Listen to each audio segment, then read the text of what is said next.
ये मेरे लिए हर्ष का विषय है कि आज मुझे डॉक्टर भीमराव अंबेडकर के नाम पर स्थापित बाबा साहेब भीमराव अंबेडकर विश्वविद्यालय के दीक्षांत समारोह में भाग लेने का अवसर प्राप्त हुआ। डॉक्टर भीमराव अंबेडकर मेरे लिए भगवान के समान है। भीमराव अंबेडकर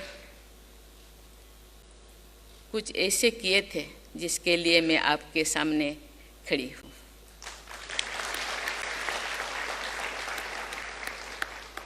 मैं आज डिग्री पुरस्कार और स्वर्ण पदक प्राप्त करने वाली सभी छात्र छात्राओं को बधाई देती हूँ। मैं इस विश्वविद्यालय के स्वच्छ और हरित परिसर में आकर बहुत प्रभावित हूँ। मुझे ये देखकर प्रसन्नता हुई है कि इस विश्वविद्यालय का वातावरण पर्यावरण के अनुकूल है। विश्वविद्यालय का परिसर अंतर्राष्ट्रीय ग्रीन बिल्डिंग मानकों पर आधारित है। नो मोटर व्हीकल डे और बाईसाइकिल बैंक जैसी प्रयास भी सराहनीय है।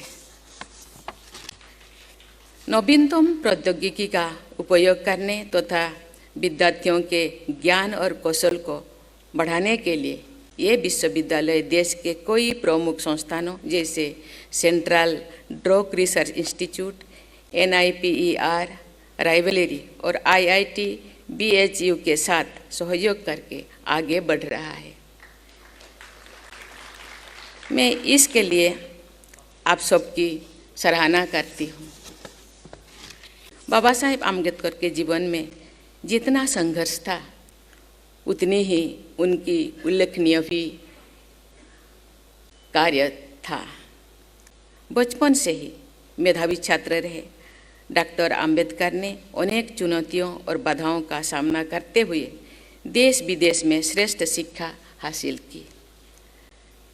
एक प्रसिद्ध विद्वान, मानवाधिकार कार्यकर्ता और कुशल वकील होने के साथ साथ वे स्वतंत्र भारत के संविधान निर्माता और देश के पहले कानून मंत्री भी थे।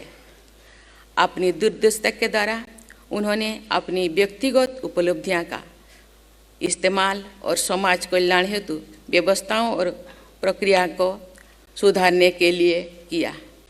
उनका जीवन मूल्यों और सिद्धांतों पर आधारित था। उनके आदर्श और मूल्यों से प्रेरणा लेकर आप सब कठिन से कठिन लक्ष्यों को भी साध कर सकते हैं। देवियों और स्वजनों, कल ही मैंने यूपी ग्लोबल इन्वेस्टर्स समिट के समापन समारोह में भाग लिया। ये समिट देश और प्रदेश में एक नई ऊर्जा के संचार का संदेश दे रहा है। इससे निवेशों और व्यापार के लिए अनुकूल वातावरण बन रहा है। आज मैं यहाँ से अपील करना चाहूँगी कि आप सब शिक्षा को इस अनुकूल वातावरण से जोड़ें। हमारे विश्वविद्यालय को एक ऐसे केंद्र के रूप में विकसित करें जहां जन कल्याण के लिए नई नई अनुसंधान किया जाए। फोर्थ इंडस्ट्रियल रिवॉल्यूशन के हब बने, स्टार्टअप के लिए इंक्यूबेशन सेंटर बने।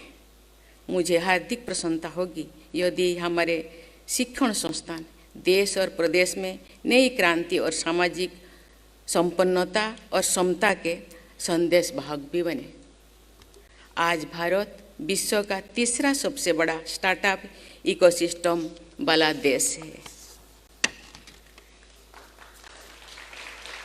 सभी शिक्षण संस्थानों, विशेष रूप से विश्वविद्यालयों और तकनीकी शिक्षण संस्थानों से ये अपेक्षा है कि ये इस इकोसिस्टम का भरपूर लाभ उठाए और अपने विद्यार्थियों को रिसर्च और इनोवेशन के लिए प्रोत्साहित करें। उनका ये प्रयास भारत को इनोवेशन और टेक्नोलॉजी में एक सशक्त राष्ट्र बनाने में महत्वपूर्ण योगदान देगा। राष्ट्रीय शिक्षा नीति 2020 में भी रिसर्च और इनोवेशन की आवश्यकता पर जोर दिया गया है। कौशल आधारित शिक्षा, लचीली पाठ्यक्रमों और बहु विषयक दृष्टिकोण पर बल देने हुए हेतु भारत को नॉलेज सुपर पावर बनाने ही इस राष्ट्रीय शिक्षा नीति का उद्देश्य है।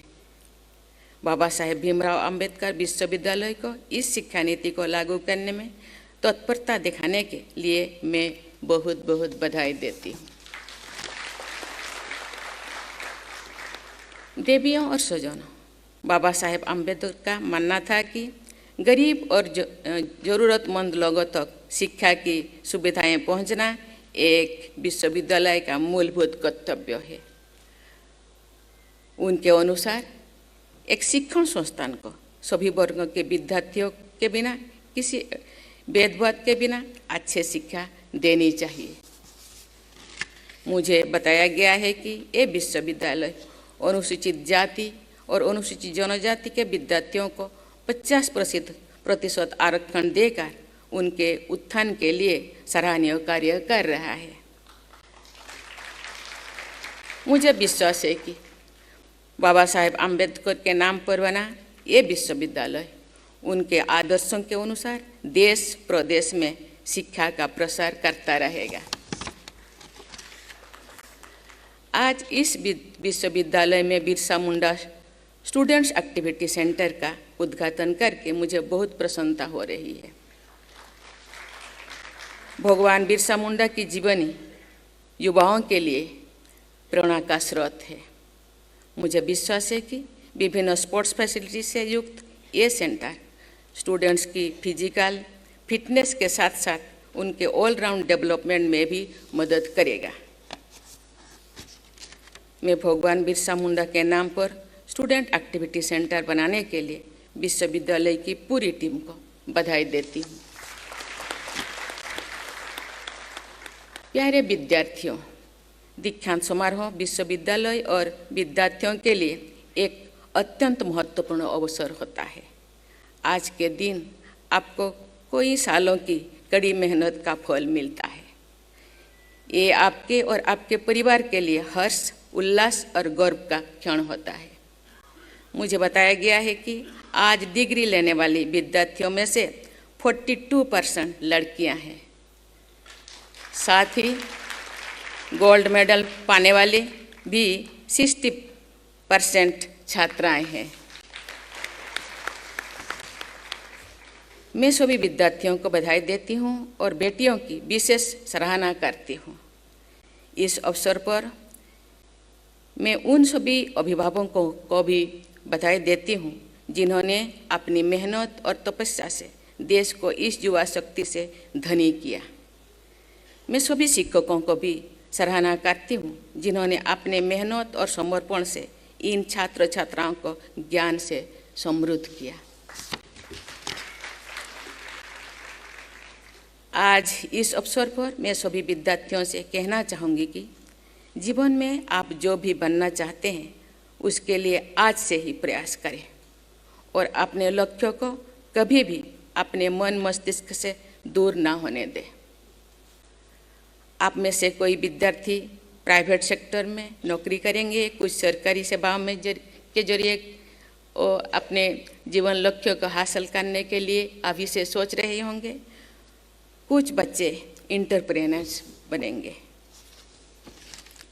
मैं चाहूँगी कि आप में से कुछ बच्चे अच्छे टीचर व प्रोफेसर भी बने।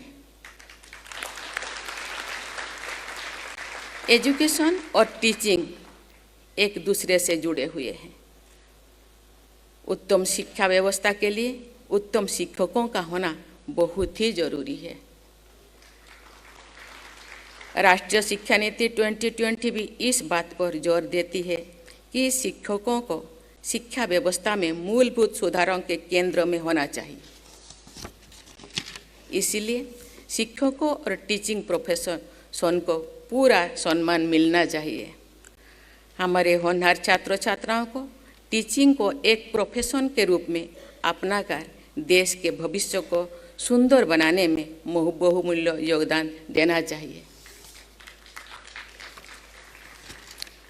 प्यारे विद्यार्थियों, आप सब एक चुनौतीपूर्ण और प्रतिस्पर्धा की दुनिया में प्रवेश करने वाले हो।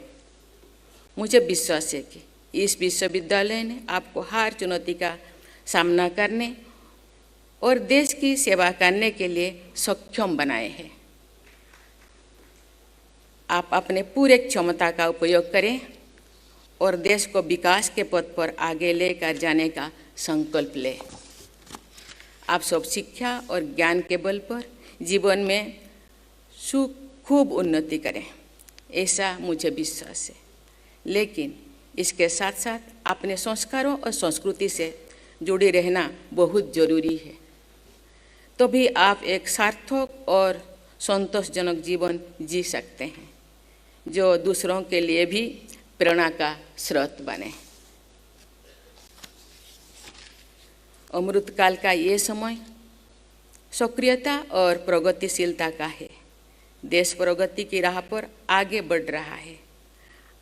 आप जिस भी क्षेत्र में काम करें, उत्कृष्टता से करें। कभी भी क्राइसिस सिचुएशन आए तो उसका समाधान निकालने के बारे में सोचें, उसे एक अवसर की तरह देखें। ये आपकी प्रतीक्षा की स्रोत को बढ़ाएगा और आपके व्यक्तिगत को और अधिक उभारेगा। मैं महान कवि मैथिली शरण गुप्त जी से उनकी कविता की कुछ पंक्तियाँ कहती हूँ। नहीं विघ्नों बाधाओं को हम स्वयं बुलाने जाते हैं। नहीं विघ्नों बाधाओं को हम स्वयं बुलाने जाते हैं, फिर भी यदि वो आ जाए तो कभी नहीं घबराते हैं।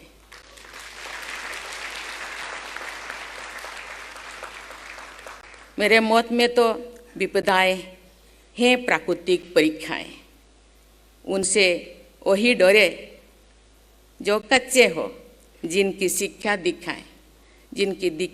दिखाएं कच्चे हो, उनको वही परीक्षाएं से डरते हैं। आप सभी से अपेक्षा है कि आप अपने समर्पण और ईमानदार प्रयासों के माध्यम से देश को आगे ले जाने की जिम्मेदारी लेंगे और साथ ही सामाजिक और नैतिक मूल्यों से भी जुड़े रहेंगे। मैं एक बार फिर सभी विद्यार्थियों और इस विश्वविद्यालय से जुड़ी सभी लोगों को बधाई देती हूँ। आप सबको एक पूर्ण रूप से विकसित राष्ट्र के निर्माण कार्यों में दृढ़ संकल्प और प्रतिबद्धता के साथ जुड़ना है और अपना अमूल्य योगदान देना है।